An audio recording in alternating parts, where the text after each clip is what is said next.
Кочани останува на врвот меѓу општините од источниот регион според бројот на откриени заболени лица од туберкулоза. Минатата година заврши со 7 регистрирани, а за првите 3 месеци од оваа веќе се диагностицирани 2 нови случаи.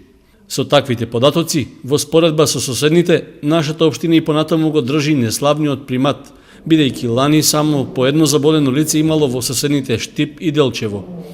Од друга страна, на ниво на Македонија се забележува тренд на намалување на новооткриени заболени лица, што во случајот со Кочани допрва ќе треба да се анализира.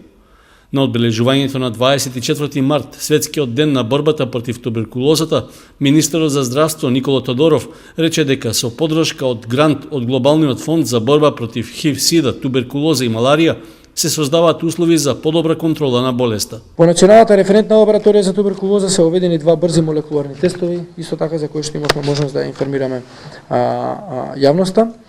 Во текот на 2014 година воведен е квантиферон тест за диагностицирање на латентна туберкулозна инфекција пред секој ризични групи како контакти со болни од туберкулоза, ХИВ позитивни лица, имунокомпрометирани лица.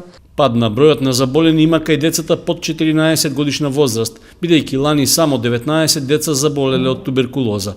Од Институтот за белодробни заболувања и туберкулоза од Скопје велат дека најризична категорија се ХИВ позитивните лица. Во Македонија можеме да кажеме дека имаме релативно мирна состојба, затоа што во текот на 2014 година регистриран е само еден случај болен од туберкулоза со ХИВ позитивна инфекција. Ова се добри показатели, но секогаш треба да бидеме будни и спремни, затоа што ХИВ позитивните лица, воопштено земено во Македонија, нивниот број е со тенденција на пораст. И покрај опаѓачкиот тренд, во Македонија туберкулозата се уште е болест на младата популација и најмногу се засегнати лицата на возраст од 25 до 45 години, со 20% од вкупно регистрираните случаи. Возрастните групи од 55 до 64 години и постари од 65 години се застапени со околу 15%.